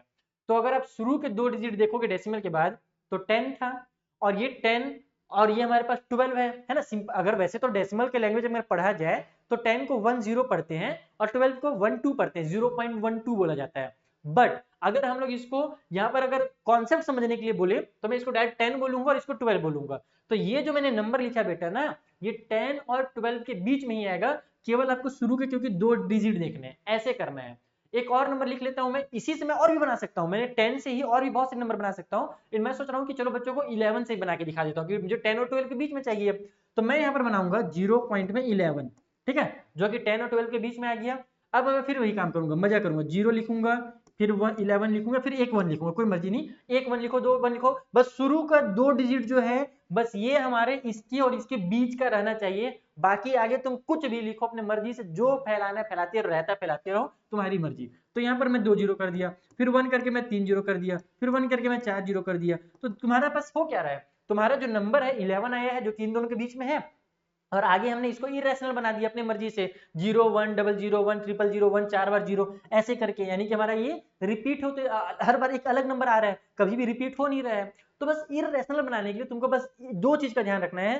पहला कि जो भी हमको नंबर दिए हुए हों, अगर 2 डिजिट का नंबर है, जैसे अगर 10 और 12 दिया हुआ है तो उनके बीच का ही नंबर से स्टार्ट करना तुम। 10 और 12 के बीच में तुम्हारा 11 आता है, तुम 11 से स्टार्ट कर लो तो भी चलेगा, नहीं तो तुम 10 पॉइंट कुछ भी लिखो, वो भी इसी के बीच में आता है, कोई दिक्कत नहीं है। दूसरा चीज याद रखना है कि तुमको इरेशनल बनाने के लिए कोई नया चीज सीखने की जरूरत नहीं है, कहीं तुमको ट्यूशन वगैरह जाने की जरूरत नहीं है। तुम इरेशनल बनाने के लिए अपने मन से जो नंबर चाहो लिख दो, बस ये ध्यान रखना कि वो हमारा एक अलग पैटर्न दिखाना चाहिए हर बार। एक बार मैंने 1 जीरो लिखा था, फिर मैंने 2 जीरो किया, फिर मैंने 3 जीरो किया, फिर मैंने 4 जीरो किया, ऐसे ही करना। समझ आ गया बच्चा लोग, तो ये तरीका है और ये मैं कई बार बच्चों को समझाया हूँ, ठीक है। तो ये हो गया हमारे 2, आपने को 3 बोला था ना, चलो तीसरा वाला रैशनल नंबर तुम्हारा होमवर्क देके जाता हूँ, मुझे देखना है कि तुम लोग को समझ में कितना है, कमेंट करके जल्दी से मुझे तीसरा वाला बताओ। थर्ड वाला हमारा होमवर्क रहेगा, थर्ड वाला क्या रहेगा, होमवर्क रहेगा। थर्ड जल्दी से बताओ, बहुत सारे, और सब अलग अलग बताना, ये नहीं कि मैंने ही देख के कॉपी मार दी, अपने मर्जी से जो मन में आ रहा है वो लिखना, बस 11 से शुरू करना है और बाद में जो रहता फैलाना है फैलाते रहना, ठीक है। तुमने रैशनल सीख लिया, इरेशनल सीख लिया, अब बात कर लेते हैं हम लोग रैशनलाइजेशन के बारे में, क्योंकि बच्चे इसमें भी कंफ्यूज होते हैं। ये भी एक क्लास 9 का नया टॉपिक है जो कि बहुत जरूरी टॉपिक है, इससे भी क्वेश्चन 3-4 नंबर का आता है बेटा, ध्यान रखना। रेशनलाइजेशन सर बोलते किसको है? तो बस इसका सिंपल सा मतलब ये है रेशनलाइजेशन का कि कोई भी फ्रैक्शन दिया हुआ है जिसका डिनोमिनेटर एक इरेशनल नंबर है। फॉर एग्जांपल के लिए मैं लिखता हूं 1 बाई में 12 रूट 2, तो डिनोमिनेटर क्या है? एक इरेशनल नंबर है ना, तो उस डिनोमिनेटर को रैशनल नंबर में कन्वर्ट करने का जो तरीका होता है उसे ही कहा जाता है रैशनलाइजेशन। डिनोमिनेटर को रैशनल में बदलने का जो मेथड है उसे ही कहते हैं रैशनलाइजेशन, एकदम सिंपल भाषा में। बुझा गेले बबुआ? बुझा गेले? आई होप तुमको बुझा गया होगा। अब करना चाहिए जो मैंने लिखा है यहाँ पर, जो तुम लोगों को मैं पेज दिखा रहा हूँ उसका मतलब क्या है। जो एक मेथड होता है, एक तरीका होता है कि अगर ऊपर में कोई भी नंबर है, जरूरी नहीं कि हमेशा 1 लिखा हुआ रहे, तुम लोग को नीचे वाले को रैशनलाइज करना है। अगर नीचे में मान लो सिंपल में कोई भी नंबर है तो तुमको क्या करना रहता है, मेथड क्या है कि जैसे 1 बाई में डिवाइड बाई में रूट 2 दिया है ना, तो इसके करना क्या रहता है, मल्टीप्लाई करना रहता है। ऊपर में भी रूट 2 से मल्टीप्लाई कर दो और नीचे में भी रूट 2 से मल्टीप्लाई कर दो। तो मेथड यही है कि जो भी काम तुम ऊपर में कर रहे हो उसी काम को नीचे में करो, यानी कि ऊपर नीचे सेम नंबर से मल्टीप्लाई करना रहता है रैशनलाइजेशन करने के लिए। एक कंडीशन है बस। कंडीशन क्या है कि अगर नीचे में हमारा सिंपल केवल एक ही डिजिट का नंबर दिया हुआ है, जैसे रूट 2 दिया हुआ है, तो हम ऊपर नीचे रूट 2 से कर देंगे। लेकिन अगर कुछ इस तरीके से नंबर दिया हुआ है, मान लो कि 1 डिवाइड बाई में रूट 2 माइनस में रूट 5 ऐसे दिया हुआ है, या कोई भी दूसरा नंबर दिया हुआ है, तब उस कंडीशन में क्या करना है तुम लोगों को, मल्टीप्लाई ऊपर नीचे इसी डिनोमिनेटर से करना है। जैसे यहाँ पर देखो मैंने ऊपर नीचे क्या किया, जो डिनोमिनेटर में था उसी का मैंने ऊपर नीचे मल्टीप्लाई किया, तो यहाँ भी वही करना है, जो डिनोमिनेटर में है उसी को ऊपर नीचे मल्टीप्लाई करना है, लेकिन एक कंडीशन के साथ, एक चेंज के साथ, कि जो भी साइन होगा ना यहाँ पर उस साइन को बदल देना है। अगर नीचे में रूट 2 और माइनस रूट 5 है तो ऊपर में भी रूट 2 प्लस रूट 5 कर दो और यहाँ पर भी रूट 2 प्लस रूट 5 कर दो। बस यही काम करना है कि साइन को चेंज कर देना है। तुम यहाँ पर देखो सब में वही किया गया है कि जब सिंपल हमारे पास केवल रूट आर था तो हम लोग को लिखा गया है कि जो रैशनलाइजेशन फैक्टर मतलब यही वाला जो हम लोग रैशनलाइज करने के लिए जो यूज करते हैं उसको ही रैशनलाइजेशन फैक्टर कहा जाता है, तो वो भी हमारा रूट आर ही होगा। उसके बाद अगर 1 divide by root R minus S है तो बस उसी में क्या किया कि रूट आर प्लस एस कर दिया। जो माइनस वाला था आपको क्या करना, जब ऊपर नीचे मल्टीप्लाई करोगे तो प्लस वाले के साथ मल्टीप्लाई कर दोगे। उसी तरीके से अगर हमारे पास प्लस वाला है तो माइनस वाले से मल्टीप्लाई करोगे ऊपर नीचे। अगर तुम्हारा दोनों में रूट वाला है तो भी वही चीज होगा, बस साइन चेंज होगा, बाकी देखो सेम टू सेम है। यहाँ पर अगर माइनस है तो प्लस वाले से मल्टीप्लाई, अगर प्लस है तो माइनस वाले से मल्टीप्लाई करना रहता है। बुझा गई? अभी क्वेश्चन बनाऊंगा तो और अच्छे से बुझाएगा। ये चीज समझने के बाद एक चीज और समझ लो, उसके बाद फिर तुम लोग रैशनलाइजेशन में पहुंचना। पहले तुम लोग समझ लो कि सॉल्व कैसे किया जाता है रूट वाले नंबर्स को, क्योंकि बहुत सारे बच्चे ऐसे होंगे जिनको रूट वाले नंबर को मल्टीप्लाई डिवाइड करना या प्लस माइनस करना नहीं आता है, तो उनको मैं समझा देता हूँ, बहुत सिंपल है। ये एक मैंने यहाँ पर चार्ट बनाया हुआ है, फिर समझ लो जो पेज है इससे तुम लोग आसानी समझ में आ जाएगा। अगर रूट के अंदर ए बी है तो उसको तुम अलग अलग लिख सकते हो। फॉर एग्जाम्पल के लिए इसको एग्जाम्पल के थ्रू समझो कि अगर रूट के अंदर 2 मल्टीप्लाई 3 ऐसे लिखा हुआ है तो इसको तुम क्या कर सकते हो, अलग अलग रूट 2 मल्टीप्लाई में रूट 3 ऐसे लिख सकते हो, ये इसका मतलब है। उसी तरीके से अगर ऊपर नीचे में ए और बी है तो और पूरा कंप्लीट रूट बना हुआ है तो ऊपर वाले रूट अलग कर दो, नीचे का रूट अलग कर दो। जैसे तुमने यहाँ पर अलग अलग किया वैसे यहाँ पर भी बस फ्रैक्शन में अलग कर देना है। उसके बाद तीसरा नंबर नियम क्या है कि अगर हमारे पास रूट ए प्लस रूट बी हो और रूट ए माइनस रूट बी हो तो उसको तुम डायरेक्ट ए माइनस बी लिख सकते हो। अब तुम लोग सर ये माइनस वाला तो मेरे को याद करना पड़ेगा, लेकिन ऐसा बिल्कुल नहीं बेटा। जब तुम इसको सॉल्व करते हो ना तो देखो ए प्लस बी और ए माइनस बी का फॉर्मूला लग जाता है, तो इसको जब तुम सॉल्व करोगे थर्ड वाले पार्टी को जब तुम सॉल्व करोगे तो ए प्लस बी और ए माइनस बी का फॉर्मूला क्या होता है, ए स्क्वायर माइनस बी स्क्वायर होता है। ए के बदले में रूट ए है तो इसको हम लोग करेंगे रूट ए का स्क्वायर और माइनस में रूट बी का स्क्वायर। और हम लोग क्या जानते हैं स्क्वायर का मतलब ही ये होता है कि वो रूट से चीजों को बाहर निकाल देता है। तो ये जब इसको बाहर निकालेगा तो ये मेरे पास a बन जाएगा और ये स्क्वायर इसको बाहर निकालेगा तो ये b बन जाएगा। तो इसको जब तुम सॉल्व करोगे ना तभी हमारा a माइनस बी आता है। तो तुम याद कर सकते हो, याद करने से फायदा ये होगा कि फॉर्मूला याद रहता है तो जल्दी से एग्जाम में आ जाता है, आंसर हम लोग फटाफट कर लेते हैं। और याद नहीं करोगे तो फिर उसको डिटेल में ऐसे लिख करके सॉल्व करना पड़ेगा, तो भी तुम्हारा a माइनस बी आ जाएगा। सेम यहाँ पर वही चीज है कि अगर a प्लस में रूट बी और a माइनस में रूट बी है तो फिर वही a का स्क्वायर हो जाएगा और माइनस में जब b का स्क्वायर होगा तो b के बदले में रूट b है तो रूट b का स्क्वायर होकर वो b बना लेगा। सिमिलरली यहाँ पर फॉर्मूला दे दिया है कि a प्लस बी का जैसे होल स्क्वायर रहता है वैसे अगर root a plus root B का अगर होल स्क्वायर है तो तुम उसको सॉल्व कर सकते हो फॉर्मूला लगा करके, रूट a का स्क्वायर प्लस रूट b का स्क्वायर प्लस में 2 root a multiply root b ऐसे कर सकते हो। लेकिन उससे टाइम वेस्ट होगा इसलिए ऐड कर दिया कि a लिखो प्लस बी लिखो और प्लस में 2 रूट ए बी लिख दो, ऐसे फॉर्मूला बना दिया उसको डायरेक्ट। अगर तुम याद करना चाहो तो अच्छी बात है, नहीं करोगे तो भी कोई दिक्कत नहीं है क्योंकि तुमने a प्लस बी का होल स्क्वायर क्लास 8 में याद कर रखा है, उस फॉर्मूला से भी तुम लोग बना सकते हो। तो ये कुछ चीजें जो तुमको काम आएंगी, अगर चीजों को आसान करना है एग्जाम में टाइम बचाना है तो ये चीजें काम आएंगी, इसलिए मैंने यहाँ पे डाल दिया है PDF जरूर डाउनलोड कर लेना, इस एक PDF से तुम्हारा पूरा काम हो जाएगा। ठीक, अब बात करते हैं इस क्वेश्चन का। दिख रहा है बच्चों क्वेश्चन? हाँ दिख रहा है बोर्ड में। तो इस क्वेश्चन में क्या दिया हुआ है? इस क्वेश्चन में गुरुजी दिया हुआ है हमारे पास 3 दिया हुआ है, प्लस में √3 दिया हुआ है, फिर प्लस में 2 दिया हुआ है और प्लस में √2 दिया हुआ है। अभी जो सॉल्व करने का तरीका क्या है? सिंपली हम इसका इससे मल्टीप्लाई, फिर इसका इससे मल्टीप्लाई करेंगे। तो 3 का 2 से करेंगे तो 3 2 6 आएगा।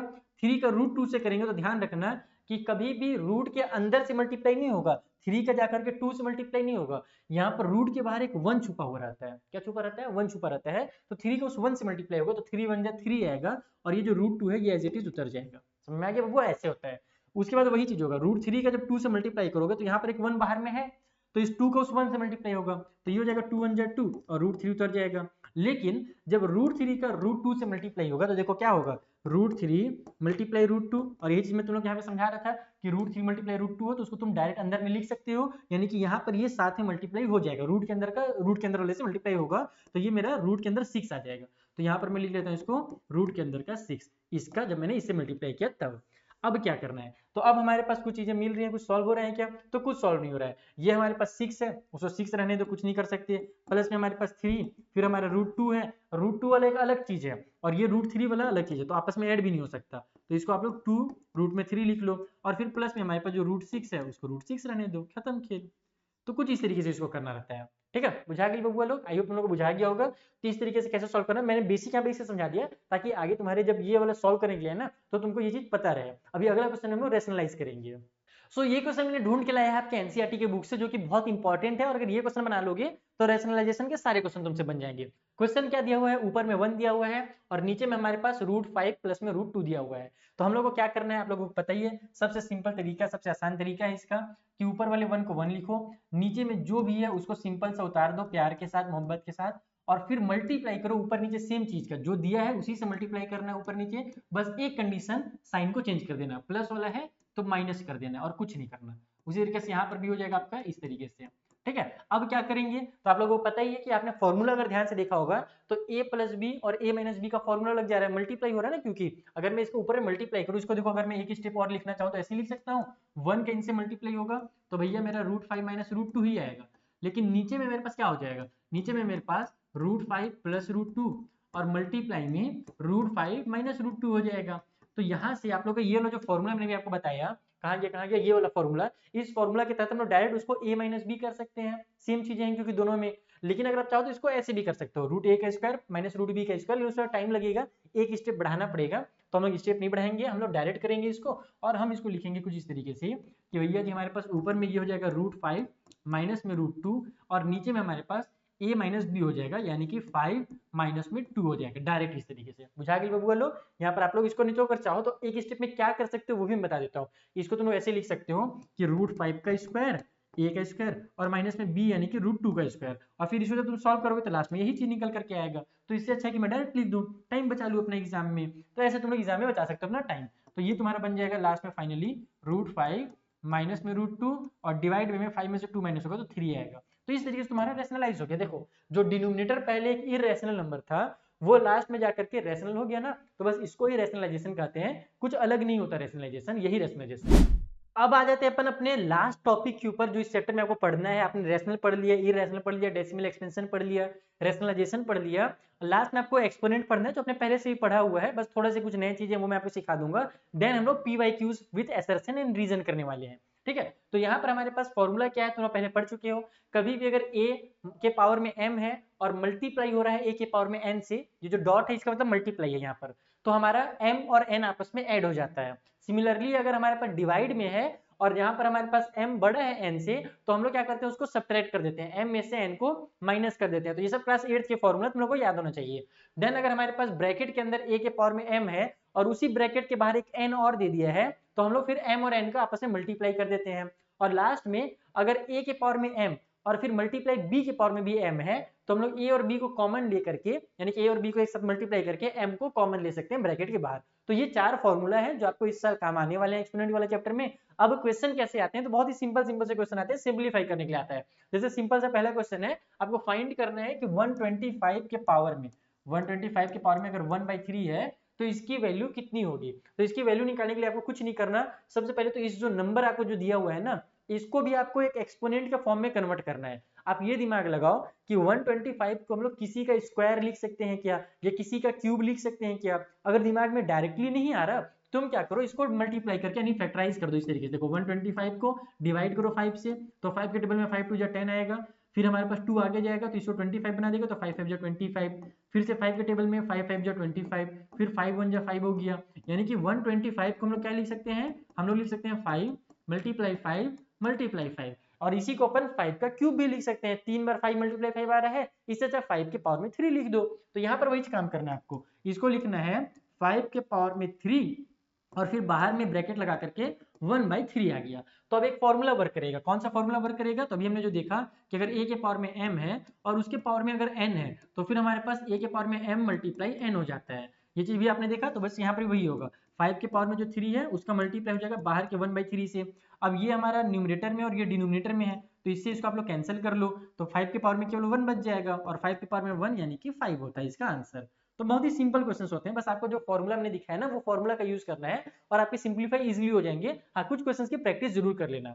एक नए टाइप से क्वेश्चन भी कई बार आप देने लगा है बच्चों को एग्जाम में, और इस टाइप से क्वेश्चन बच्चे कंफ्यूज होते हैं, क्योंकि एनसीईआरटी की बुक में ऐसा क्वेश्चन आपको देखने को नहीं मिलेगा। लेकिन अगर आप लोग आरडी शर्मा आर्य से रोल करोगे तो ये क्वेश्चन आपको वहां पर मिलते हैं देखने को, इसीलिए ये क्वेश्चन इंपॉर्टेंट है। क्वेश्चन क्या है, यहाँ पर मैं आपको दिखाता हूँ अच्छे से, कि x के पावर में आपको दिया हुआ है a, डिवाइड बाई में x के पावर में b दिया हुआ है, फिर ब्रैकेट लगा करके कंप्लीट के पावर में a प्लस बी कर दिया है। उसके बाद फिर मल्टीप्लाई करके x के पावर में b है, डिवाइड बाई x के पावर में c दिया हुआ है, और फिर ब्रैकेट लगा करके b प्लस c कर दिया है। फिर मल्टीप्लाई का साइन लगा करके x के पावर में c डिवाइड बाई x के पावर में a है, और फिर पूरे के पावर में c प्लस a दे दिया है। कुछ इस तरीके से आपको क्वेश्चन है, ये क्वेश्चन है। बनाएंगे कैसे, तो हमने अभी सीखा, पहला फार्मूला क्या सीखा था, कि अगर डिवाइड में है और उसका जो बेस है वो सेम है लेकिन पावर अलग अलग है, तो पावर को आपस में माइनस किया जाता है। तो यहाँ पर वही काम करेंगे अपन, ये जो पावर है ना उसको सब्ट्रैक्ट कर देंगे, x को एक बार उतारेंगे, और ये जो a है उसमें से इस नीचे वाले b को माइनस कर देंगे। लेकिन ब्रैकेट अभी फिलहाल नहीं हटाते हैं, फिलहाल क्योंकि हमारे पास बाहर में ये भी तो है ना a प्लस बी, तो a प्लस बी को भी रहने देते हैं ब्रैकेट के बाहर। सेम टू सेम यहाँ पर भी होगा, ये x हमारा सेम है उसको उतार दो, ये हो जाएगा तुम्हारा ऊपर में b माइनस सी, ब्रैकेट लगा करके बाहर में हो जाएगा तुम्हारा b प्लस सी। देन फिर मल्टीप्लाई की साइन लगा करके यहाँ पर भी x उतर गया, हो जाएगा c माइनस ए, और फिर ब्रैकेट लगा करके बाहर में जो c प्लस ए है उसको उतार दो। अब होगा क्या कि हमने एक और चीज सीखा है कि अगर ब्रैकेट के अंदर भी पावर है और ब्रैकेट के बाहर भी पावर है तो उनका आपस में मल्टीप्लाई होता है, यानी कि a माइनस बी का और a प्लस बी का मल्टीप्लाई होगा। तो मल्टीप्लाई जब हम लोग करेंगे तो वहां पर तो एक फॉर्मूला वर्क हो जाएगा। देखो a माइनस बी का मल्टीप्लाई अगर a प्लस बी से मैं करता हूँ, तो मेरा a minus B plus B एक फॉर्मूला होता है। फॉर्मूला क्या होता है, a का स्क्वायर माइनस बी का स्क्वायर, यही फॉर्मूला होता है ना। तो यहाँ पर वही काम करेंगे हम लोग, इसको डायरेक्ट हम लोग लिखेंगे x के पावर में a का स्क्वायर माइनस बी का स्क्वायर, मल्टीप्लाई करने से अच्छा डायरेक्ट फॉर्मूला बना दो। उसी तरीके से यहाँ भी वही चीज हो रहा है, देखो b माइनस सी और b प्लस सी है, तो ये हो जाएगा x के पावर में b का स्क्वायर माइनस सी का स्क्वायर, फिर मल्टीप्लाई करो x के पावर में c माइनस ए है, तो ये हो जाएगा x के पावर में c का स्क्वायर और माइनस में a का स्क्वायर। अब फिर से तीसरा फॉर्मूला लगेगा। पहला फॉर्मूला कौन सा लगा, जब डिवाइड वाला था तब लगा। मेरे पास देखो बगल में जगह नहीं, इसलिए मैं बार फॉर्मूला नहीं लिख रहा हूँ, लेकिन अगर एग्जाम में क्वेश्चन आएगा ना और तुम चाहते हो तुमको पूरे नंबर मिले, कहीं पर एक नंबर भी ना घटे, तो तुम क्या करना, हर स्टेप में फॉर्मूला बताते जाना कौन सा फॉर्मूला यूज हुआ है। पहले वाले में हमारा ये वाला फॉर्मूला यूज हुआ था, a के पावर में m डिवाइड बाई a के पावर में n इक्वल टू a के पावर में m माइनस n, ये वाला काम हमने किया था। इस वाले स्टेप में, सेकंड वाले स्टेप में हमने यहाँ पर बेस था हमारा सेम टू सेम, तो हमने पावर को सब्ट्रैक्ट कर दिया था। दूसरे वाले में कौन सा फॉर्मूला यूज हुआ, तो दूसरे वाले में वही जो हमारा फॉर्मूला जो मैंने पिछले वाले क्वेश्चन तुमको दिखाया, ये वाला जो फॉर्मूला था ये हमारा इस वाले पार्ट में यूज हो गया, जहाँ पर हमने मल्टीप्लाई करके उसको फॉर्मूला के फॉर्म में लिख दिया। अब तीसरे वाले में क्या फॉर्मूला यूज हो रहा है, यहाँ पर इन तीनों का जो बेस है सब में सेम है, x x और x तीनों में आ रहा है। तो हम लोग क्या करेंगे कि जो पावर्स है उनको आपस में ऐड कर देंगे, ये वाला फॉर्मूला लगाएंगे कि अगर हमारे पास a के पावर में m है मल्टीप्लाई a के पावर में n रहता है, या फिर उसके बाद भी अगर कुछ है a के पावर में p वगैरह कुछ भी है, तो ये a एक बार उतर जाता है, फिर m plus n plus p कुछ इस तरीके से हो जाता है। ठीक है, तो यहाँ पे वही काम होगा कि सभी में से x को कॉमन ले लो, यहाँ पर से एक बार x को उतार लो पूरा, ठीक, कुछ इस तरीके से, और सभी पावर्स को ऐड कर दो, तो ये हो जाएगा a का स्क्वायर माइनस b का स्क्वायर। फिर ऐड करेंगे हम लोग ये वाला को b square minus c square को, तो b स्क्वायर माइनस c का स्क्वायर, फिर ऐड कर देंगे ये वाले पार्ट को यानी कि c का स्क्वायर माइनस a के स्क्वायर को, तो सब कुछ कट हो जाएगा। देखो प्लस का स्क्वायर आ गया माइनस a स्क्वायर आ गया, इन दोनों को उड़ा दो, minus b square plus b square उड़ा दो, minus c square plus c square उड़ा दो, तो पूरा कट हो गया। और जब पूरा कट हो जाता है तो वहां पर जीरो बचता है, यानी कि ये हो गया तुम्हारा x की पावर में जीरो। एक और चीज, एक और फॉर्मूला, जो फॉर्मूला तुमने पिछले स्लाइड में नहीं देखा लेकिन क्लास 8 में तुमने पढ़ा हुआ है। फॉर्मूला क्या है कि अगर किसी भी नंबर के पावर में अगर जीरो है ना तो उसकी वैल्यू 1 हो जाती है। ये एक फॉर्मूला है। तो यहाँ पर भी वही चीज होगा कि अगर x के पावर में जीरो है तो इसकी कंप्लीट जो वैल्यू है वो 1 हो जाएगी, यानी आपकी जो फाइनल आंसर है वो 1 होगी।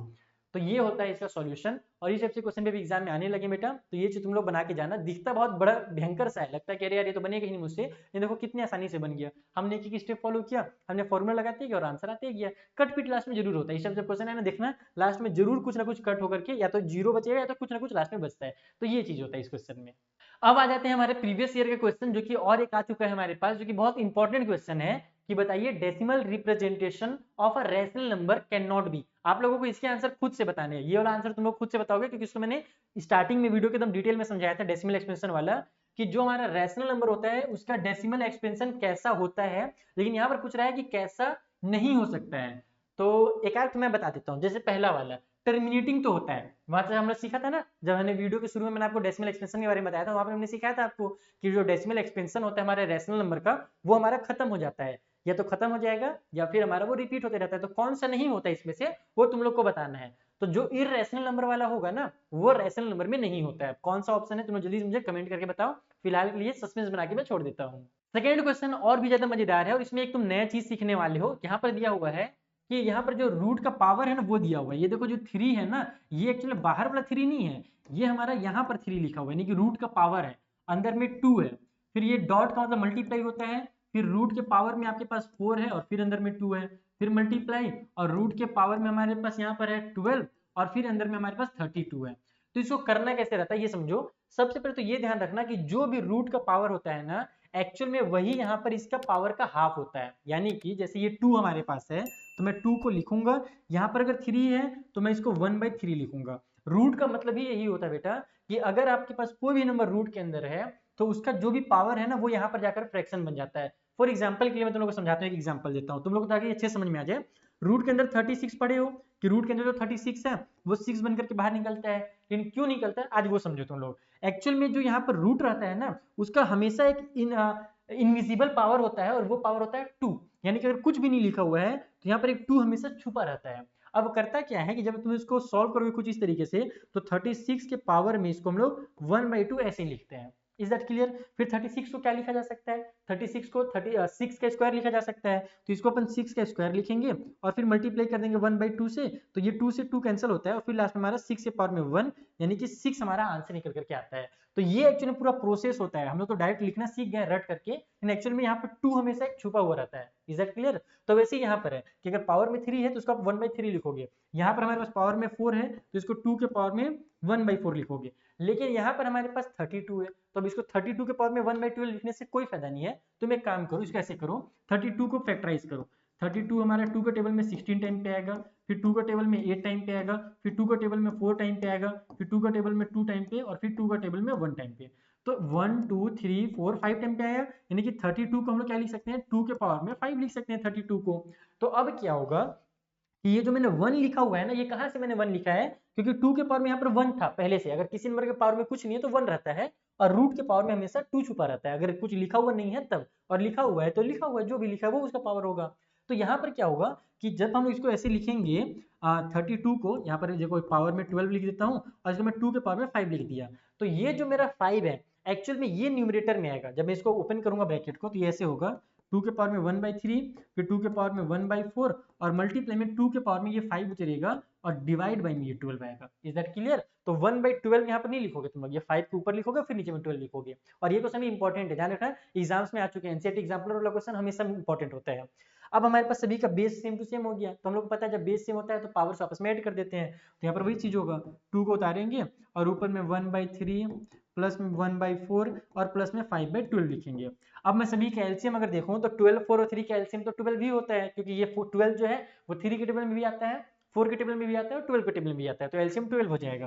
तो यहाँ पर हम लोग 2 के पावर में एलसीएम में 12 को लिखेंगे, और फिर हम लोग क्या जानते हैं कि जो भी एलसीएम आता है उसमें नीचे डिवाइड किया जाता है और ऊपर मल्टीप्लाई करते हैं। यहाँ पर हम लोग फ्रैक्शन को ऐड कर रहे हैं, जो नॉर्मल तरीका है ना फ्रैक्शन को ऐड करने का, वो काम कर रहा हूँ मैं। मैंने नीचे का एलसीएम लिया, एलसीएम से अब नीचे डिवाइड करूंगा 3 को तो आ जाएगा 4, 12 को 3 से डिवाइड करोगे तो 4 आएगा, उस 4 के ऊपर वाले 1 से मल्टीप्लाई करोगे तो 4 1 जा 4 हो जाएगा ऐसे। फिर प्लस ये साइन लगाओ, 12 को 4 से डिवाइड दोगे तो 3 आएगा, फिर ऊपर में 3 बन जाए 3 हो जाएगा, 12 को 12 से डिवाइड दोगे तो 1 आएगा, और उस 1 के ऊपर वाले 5 से मल्टीप्लाई करोगे तो 1 5 जा 5 हो जाएगा। तो यहाँ पर अब मैं इसको कहाँ पे कर दूं, बना लूँ, चलो यहीं पे बना देता हूँ नीचे में छोटा सा।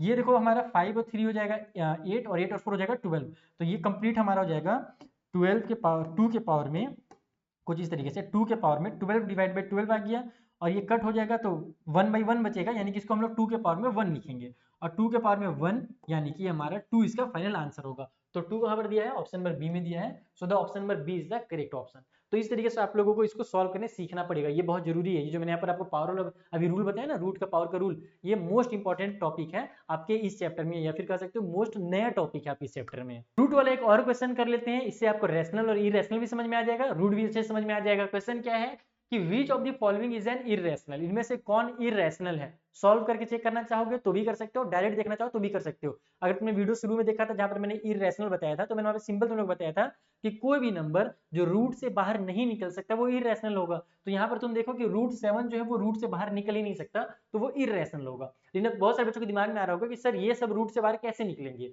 तो देखो आपके पास दिया हुआ है √4 डिवाइड बाई में √9, तो हम लोग जानते हैं कि √4 जो है वो 2 बन करके बाहर निकल जाएगा, क्योंकि 2 का स्क्वायर 4 होता है, और जो 9 है वो 3 बन करके बाहर निकल जाएगा, तो ये 2/3 बन गया, इसीलिए ये क्या होगा, एक हमारा रैशनल नंबर होगा। उसी तरीके से 12 जो है, इसको अगर तुम लिखना चाहो तो 12 आपका ऐसे बन जाएगा 2, हमारे पास अगर मैं 12 को फैक्टराइज करूँ तो 2 मल्टीप्लाई 3 होता है, और ये रूट के अंदर भी फिलहाल है, और नीचे में हमारे पास √3 है, तो यहाँ से 2 का पेयर बन गया तो 2 बाहर निकल जाएगा, और √3 अंदर रह जाएगा क्योंकि इसका पेयर बना नहीं, और नीचे में √3 पहले से है, तो ये और ये कैंसिल हो जाएंगे, तो आंसर तुम्हारा 2 बचेगा। तो यानी कि ये भी क्या हो जाएगा, एक रैशनल हो जाएगा। 81 जो है हम जानते हैं वो 9 का स्क्वायर होता है, तो 81 हमारा 9 बन करके बाहर निकल जाएगा, तो ये भी क्या हो गया, एक रैशनल नंबर हो गया। तो बचा कौन सा, यही बचा, तो ये इरेशनल है। बाकी तुम लोग इसको डायरेक्ट बनाओगे। एक लास्ट क्वेश्चन आपका मैं असर्शन और रीजन, जैसे मैंने आपको प्रॉमिस किया था कि इसको भी मैं आपको समझा दूंगा कि असर्शन रीजन क्या होता है, क्योंकि बच्चे इसमें बहुत कंफ्यूज रहते हैं। तो देखो असर्शन और रीजन वाले में 4 ऑप्शन दिए रहते हैं, और उन चारों में से कोई एक सही है। अब 4 ऑप्शन क्या होते हैं, बहुत घुमा करके दिया रहता है, लेकिन बहुत ईजी रहता है। एक्चुअल में आपके पास इस क्वेश्चन में ना 2 स्टेटमेंट दिए हुए रहते हैं, 2 लाइन लिखा हुआ रहेगा, या तो दोनों लाइन सही रहता है, या तो दोनों लाइन गलत रहता है, या तो पहला लाइन सही रहता है दूसरा लाइन गलत रहता है, या फिर पहला गलत रहता है और दूसरा सही रहता है। इन चारों पॉसिबिलिटी में से कोई एक पॉसिबिलिटी होती है, तो ऑप्शन भी वही रहता है आपके पास। पहला जो ऑप्शन है वो ये रहता है कि बोथ असर्शन, यानी कि पहला वाला जो स्टेटमेंट है वो, और रीजन यानी कि जो दूसरा स्टेटमेंट है वो, आर ट्रू, दोनों ट्रू है, यानी कि दोनों सही हैं। एंड उसके बाद ये भी लिखा हुआ है कि जो रीजन है वो क्या है, करेक्ट एक्सप्लेनेशन है असर्शन का, यानी कि जो नीचे वाला स्टेटमेंट है वो ऊपर वाले स्टेटमेंट को एक्सप्लेन भी कर रहा है। जैसे एग्जांपल के लिए मान लो कि तुमने जाकर के आम को तोड़ा, किसी के गांव से गया तुम लोग, और जाकर के आम का बगीचा था देखा और आम तुमने तोड़ दिया। अब तुम्हारा एक दोस्त है जो कि चुगली करते रहता है, तो उसने क्या किया कि जो आम का मालिक था आम के पेड़ का, उसको जाकर के बता दिया। तो पहला स्टेटमेंट है कि मान लो तुम्हारा नाम है श्याम, तो श्याम ने आम तोड़ा, पहला स्टेटमेंट है, तो ये तो सच बात है कि श्याम ने आम तोड़ा, ठीक है, तो ट्रू हो गया। दूसरा, श्याम का जो दोस्त था राजू, उसने आम के बगीचे के मालिक को बता दिया कि श्याम ने आम को तोड़ा है, तो ये भी सही बात है, उसने बताया भी था। और ये दोनों आपस में क्या है, कनेक्टेड है, यानी कि तुमने आम तोड़ा और ये जो है एक दूसरे को आपस में कनेक्ट कर रहा है। तो इसमें जब ऐसा जब कभी भी स्टेटमेंट मिले तुमको कि दोनों सही स्टेटमेंट भी हो और दोनों आपस में एक दूसरे को कनेक्ट कर रहे हो, तो फिर तुम्हारा पहला ऑप्शन लगाना रहता है। लेकिन अगर मान लो कि तुम्हारा दोनों सही तो है, बोथ असर्शन और रीजन आर ट्रू, दोनों सही है, लेकिन दूसरा वाला पहले वाले से कनेक्ट नहीं हो रहा। जैसे फॉर एग्जांपल, श्याम ने आम तोड़ा, राजू बाजार चला गया, तो ये दोनों अलग अलग चीजें हैं। राजू बाजार गया है ये सच बात है, श्याम ने आम तोड़ा ये भी सच बात है, लेकिन दोनों एक दूसरे को कनेक्ट नहीं कर रहे हैं। तो ऐसे कंडीशन में तुम लोग ऑप्शन नंबर बी को लगाओगे कि भैया दोनों सही तो है, लेकिन reason is not the correct explanation, reason जो है करेक्ट एक्सप्लेनेशन नहीं कर रहा है पहले वाले स्टेटमेंट को, यानी कि असर्शन को। या फिर जो सी और डी ऑप्शन है तो बहुत सिंपल रहते हैं कि असर्शन इज ट्रू, यानी पहला वाला स्टेटमेंट सही है, रीजन इज फॉल्स, दूसरा वाला गलत है। या फिर असर्शन इज फॉल्स, असर्शन गलत है, और रीजन इज ट्रू, यानी कि रीजन यानी पहला जो ये वाला सेकंड वाला है वो सही है। तो अब हम लोग इस क्वेश्चन में आते हैं, देखते हैं कि क्या सही है और क्या गलत है। स्टेटमेंट क्या है, √3 इज एन इरेशनल नंबर, √3 जो है वो एक इरेशनल नंबर है, तो यस ये तो बिल्कुल सही बात है, ये तो ट्रू बात है। हम लोग अभी देखें कि कोई भी नंबर रूट के अंदर है जो रूट से बाहर नहीं निकल सकता, तो वो एक इरेशनल होगा, बिल्कुल सही है। चलो आगे बढ़े। अगला बोला जा रहा है कि square root of a positive integer which is not a perfect square, कोई भी ऐसा नंबर जो कि परफेक्ट स्क्वायर नहीं हो। परफेक्ट स्क्वायर किसको बोलते हैं, जैसे कि 4 हो गया, 4 एक परफेक्ट स्क्वायर है क्योंकि वो 2 बन करके बाहर निकल सकता है। 4 किसका परफेक्ट स्क्वायर है, 2 का परफेक्ट स्क्वायर है। फिर 9 जो है वो 3 का परफेक्ट स्क्वायर है। 16 जो है वो 4 का परफेक्ट स्क्वायर है। तो कोई भी ऐसा नंबर जो परफेक्ट स्क्वायर नहीं होता है, परफेक्ट स्क्वायर नहीं होता है, वो एक इरेशनल नंबर होता है। जैसे कि √3 जो था वो एक परफेक्ट स्क्वायर नहीं है, इसलिए वो एक इरेशनल नंबर है। तो यस, यहाँ पर भी ये जो चीज है ये भी सही बोल रहा है और ये इसको कनेक्ट भी कर रहा है। यहाँ पर वही चीज तो बोल रहा है ना कि कोई भी नंबर अगर स्क्वायर रूट के अंदर है जो एक परफेक्ट स्क्वायर नहीं है तो वो इरेशनल होगा। और यहाँ पर वही चीज लिखा भी है कि √3 की इरेशनल है। तो ये दोनों सही बात भी है और दोनों एक दूसरे को करेक्ट भी कर रहे हैं। तो इस वजह से जो ऑप्शन नंबर ए है ये हमारा सही ऑप्शन कहलाएगा।